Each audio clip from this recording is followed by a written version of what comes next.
जय हिंद साथियों, मैं आपका दोस्त एडवोकेट आशुतोष पांडे। साथियों, एक नए वीडियो और एक नए टॉपिक के साथ मैं पुनः आप सभी के समक्ष उपस्थित हूँ। साथियों, देश एक बहुत ही दर्द भरी घटना के दौर से गुजर रहा है। वो घटना हम सभी को पता है। कश्मीर, जो भारत का मुकुट कहा जाता है, भारत माता का मुकुट कहे जाने वाले कश्मीर की घाटी में जो जन्नत है, धरती पर स्वर्ग यदि कहीं है तो यहीं पर है। इस तरह की उपमाओं से अलंकृत हमारा कश्मीर आज पुनः खून से रंग दिया गया है। जी हाँ दोस्तों, पाकिस्तानी टेररिज्म की पराकाष्ठा पहलगाम घटना को कहा जा सकता है। आज तक पुलवामा हमला, उड़ी हमला, उसके बाद पहलगाम, ये पहलगाम में जिस प्रकार का भी कृत्य किया गया है, ये निहायत ही निंदनीय है। यह बहुत ही दर्दनाक घटना इसे कहेंगे, और इस तरह की घटनाएं कहीं भी किसी भी देश में न हो। पृथ्वी के किसी भी कोने पर इस तरह की घटनाएं घटित नहीं होनी चाहिए। दोस्तों, जिस तरीके का चुनाव किया गया है आतंकवादियों के द्वारा इस घटना को अंजाम देने के लिए, यह तरीका बहुत ही जघन्य है। कानून की दृष्टि में इससे दुर्दांत अपराध कोई नहीं हो सकता। और इस घटना से आहत हमारे देश के मुखिया ऑलरेडी प्रधानमंत्री नरेंद्र मोदी जी ने पाकिस्तान को खुली चेतावनी दी है कि तुम छुपा लो, जहां कहीं भी छुपा सकते हो, अपने आतंकवादियों को छुपा लो। हम घुस कर मारेंगे, मिट्टी में मिला देंगे और चुन चुन करके एक एक को मार के ही रहेंगे। दोस्तों, बॉर्डर पर तनाव दिन ब दिन बढ़ता जा रहा है, और बॉर्डर पर तनाव बढ़ने के साथ साथ पाकिस्तान के लोगों में, आम जनमानस में खलबली मची हुई है कि आगे क्या करने वाला है भारत। भारत की पहल को, भारत के एक्शन को, मोदी जी के तेवर को, अमित शाह जी के बयानों को सुनने के बाद पाकिस्तान में रह रहे वहाँ के निवासियों की हालत ख़राब है। वहाँ की सेना की दशा बिगड़ती जा रही है। उनको रास्ता नहीं मिल रहा है कि हम भागे तो कहाँ भागे, क्योंकि भारत कहीं भी पीछे हटने वाला नहीं है। भारत ने शुरू से एक नीति अपनाई है कि हम छेड़ेंगे नहीं, लेकिन यदि कोई छेड़ेगा हमें तो हम उसे छोड़ेंगे भी नहीं। भारत ने कभी पहल नहीं की, हमने कभी किसी की मस्जिद नहीं तोड़ी, हमने कभी किसी के घर में घुस करके हमला नहीं किया, हमने किसी आक्रांता के रूप में कभी हम अपने आप की अपनी पहचान नहीं बनाए हैं। लेकिन जब जब भारत के ऊपर किसी ने उंगली उठाई है तो हम घर में घुस करके मारने वाले इस तरह के हमारे सैनिक हैं, इस तरह का हमारा देश है। हम वसुधैव कुटुंबकम को मानने वाले लोग हैं। मोदी जी ने साफ शब्दों में पाकिस्तान को चेतावनी दिया है और सेना को खुली छूट दी है। दोस्तों, बॉर्डर के उस पार जो कुछ भी हो रहा है उसकी पल पल की खबर भारत को है, और भारत बहुत ही जल्द कुछ न कुछ बड़ा करने वाला है। और हो सकता है कि हमसे बिछड़ा हुआ, हमारे कश्मीर का जो बिछड़ा हुआ अंग है, पीओके, पाक ऑक्युपाइड जो कश्मीर है, वह भी हमें पुनः प्राप्त हो जाए। इसी बहाने हमें हमारा पूरा का पूरा कश्मीर मिलने की संभावना बढ़ती हुई नज़र आ रही है। क्योंकि दोस्तों, मोदी जी का जो एक्शन प्लान होता है वो उनके जो राष्ट्रीय सुरक्षा सलाहकार अजीत डोवाल का जो मास्टरमाइंड है वो बहुत ही ज़्यादा खतरनाक है, बहुत ही ज़्यादा सीक्रेट प्लान बनाने वाला खोपड़ी है उनके पास। तो हमें गर्व है ऐसे अपने एनआईए सुप्रीमो पे, जो इस प्रकार की घटनाओं का बदला लेने के लिए उनके पास भगवान ने इतना ब्रेन दिया है, इतनी बुद्धि दी है। और हम सभी को गर्व होना चाहिए अपने प्रधानमंत्री के ऊपर, जो कभी भी पीछे हटने की बात नहीं करते हैं। सेना की सुरक्षा के साथ साथ सेना का आत्मबल भी बढ़ाते रहते हैं।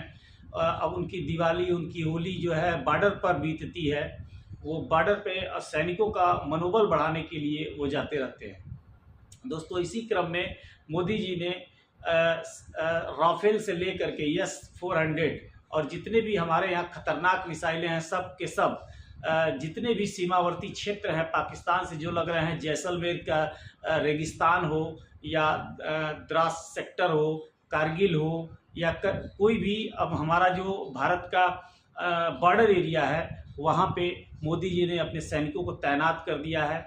और देश के जो युवा हैं, जो रणबांकुरे हैं, जो सैनिक हैं, जिन टुकड़ियों को रखा गया है, रेस्ट के लिए रखा गया है, उन टुकड़ियों के सैनिक भी उत्साहित हैं कि कब युद्ध की घोषणा होगी और हमें बुलाया जाएगा और हम घुस करके पाकिस्तान में एक एक आतंकियों को एक एक बंकर में घुस करके उन्हें बंकर में ही ज़मींदोज कर देंगे।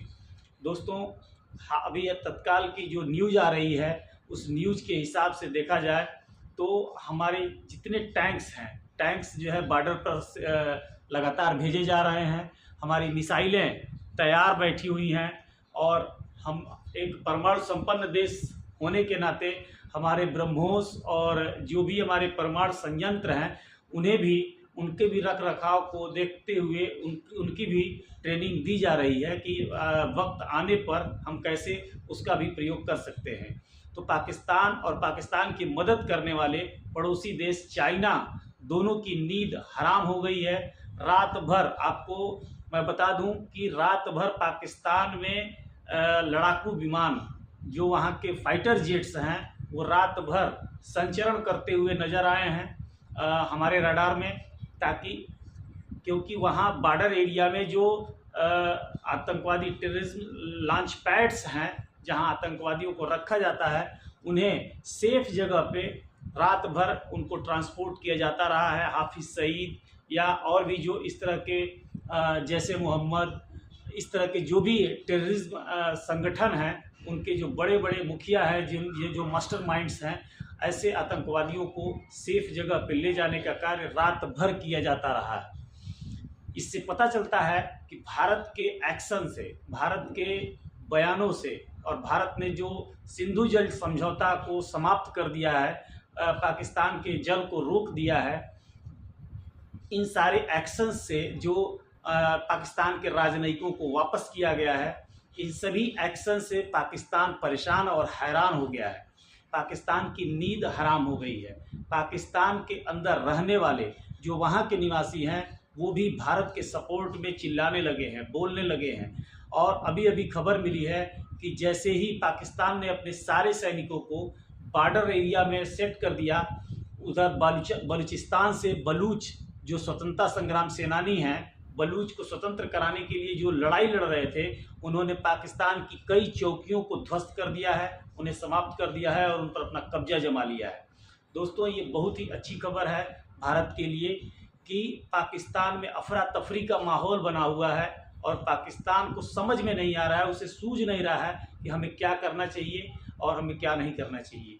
मदद के लिए इधर उधर वो गुहार लगा रहा है, लेकिन न रसिया से उसे मदद मिल रहा है, न अमेरिका से मदद मिल रहा है, न ही किसी अन्य मुस्लिम कंट्री उसकी मदद करने को तैयार है। उसकी मदद में अगर उसकी सहायता के लिए खड़ा है तो केवल और केवल चाइना, क्योंकि इसमें भी चाइना का भी अपना स्वार्थ सिद्धि है कि चाइना पाकिस्तान के कई ऐसे सीमावर्ती इलाकों में अपने एयरपोर्ट, एयरबेसेस बना रहा है ताकि वहाँ से भारत के ऊपर नज़र रख सके, क्योंकि चाइना शुरू से ही भारत को अपना निकटतम प्रतिद्वंदी मानता चला आ रहा है। ऐसी स्थिति में हमारा देश, हमारा जो भारत है, वो अपनी डिप्लोमेसी को छोड़ करके सीधे अटैकिंग पे आ गया है और भारत ने साफ चेतावनी दी है कि पाकिस्तान की मदद करने वाला जो भी राष्ट्र होगा वो भी भारत का सीधा दुश्मन होगा। इसलिए चाइना यदि अगर बीच में आता है तो उसे भी मुंह की खानी पड़ेगी, उसे भी भारत के साथ युद्ध करके ही पार जाना होगा।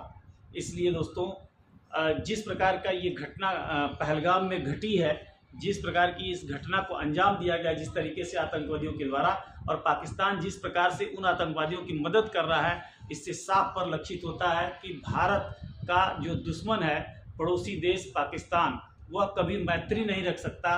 वो जितने भी समझौते हुए थे, व्यापारिक संबंध भारत ने उससे अपने समाप्त कर लिए हैं तत्काल प्रभाव से। उत्तराखंड में भी पाकिस्तानियों को चुन चुन करके उन्हें वापस भेजा जा रहा है जो नागरिक हैं, और उनके सैनिकों को ढूंढा जा रहा है, उनके आतंकवादियों को ढूंढा जा रहा है कि जहां कहीं भी मिल रहे हैं। दूसरा पार्ट इसका ये है दोस्तों, केवल बॉर्डर और बॉर्डर के उस पार की व्यवस्था ही नहीं, हम अंदर भी अपनी मजबूती बना रहे हैं। जम्मू कश्मीर में, द्रास सेक्टर में, शोपिया डिस्ट्रिक्ट में और भी जहाँ जहाँ आतंकवादियों की छुपने की जगह हैं वहाँ पे व्यापक रूप में सर्च ऑपरेशन चलाया जा रहा है। एक एक घर की बाकायदा तलाशी ली जा रही है, उनके बेडरूम, उनकी अलमारियाँ, उनके बंकर्स, उनके जो भी ऐसी जगह है जहाँ ऐसी विषय वाटर टैंक, जहाँ भी ऐसी संभावना लग रही है कि जहाँ कोई एक आदमी, एक एडल्ट छुप सकता है, हथियारबंद आदमी छुप सकता है, उन सभी जगहों की तलाशी बखूबी ली जा रही है।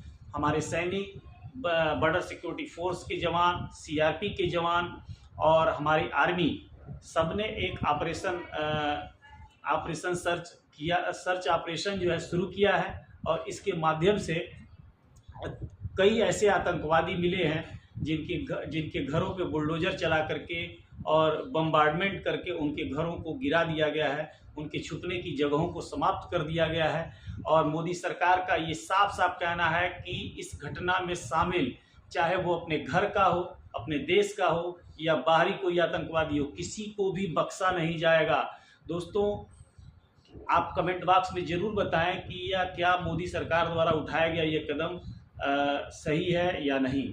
कमेंट बॉक्स में आप ज़रूर अपनी राय दें और क्या होना चाहिए। हमने अभी पिछले वीडियो में बताया था कि मेरा व्यक्तिगत राय है कि जो भी आतंकवादियों ने हमारे इन 28 भारतीयों की हत्या की है, जिसमें 2 विदेशी भी थे, हमें चाहिए कि उन आतंकवादियों को ढूंढ करके और वो उस पर उतार सकें और उन्हें अपने तरीके से दंडित कर सकें और सज़ा दे सकें। दोस्तों, बने रहिए हमारे साथ पल पल की खबर के लिए, ताकि हम आपको जो भी अपडेट होता है मैं ज़रूर दूंगा।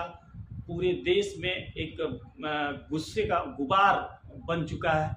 अगर आज के समय में सरकार आह्वान करती है देश के नागरिकों से भी, तो वो सब तैयार बैठे हैं कि एक आह्वान पे वो बॉर्डर तक या बॉर्डर के पार भी जा कर के पाकिस्तानियों को सबक सिखाने के लिए देश का एक एक नागरिक तैयार बैठा हुआ है। देश का एक एक नागरिक का मतलब केवल हिंदू ही नहीं, भारत के मुसलमान, भारत के सिख, भारत के ईसाई, क्योंकि हम सर्वधर्म समभाव की भावना से ओतप्रोत देशवासी हैं और हमारे यहाँ रहने वाला प्रत्येक व्यक्ति भारतीय है। हमारा जाति, हमारा धर्म सिर्फ और सिर्फ भारतीय है, जिसके अंदर राष्ट्रवाद है, जिसके अंदर देश की भावना सर्वोपरि है। वो सभी लोग पाकिस्तान और पाकिस्तान के आतंकवादी गतिविधियों से बेहद नाराज़ हैं। तो ऐसे लोगों से निपटने के लिए भारत का प्रत्येक व्यक्ति कमर कस के तैयार बैठा है। यदि गवर्नमेंट ऑफ इंडिया को लगता है कि हमें नागरिकों की सहायता की आवश्यकता पड़ेगी, तो हम सभी तैयार बैठे हैं और देश का एक एक व्यक्ति बॉर्डर पर और बॉर्डर के उस पार भी जा करके लड़ने के लिए, मरने के लिए तैयार बैठा हुआ है। इन्हीं शब्दों के साथ मैं अपनी वाणी को देता हूँ विराम। अगले वीडियो में फिर मिलेंगे, तब तक के लिए जय श्री राम।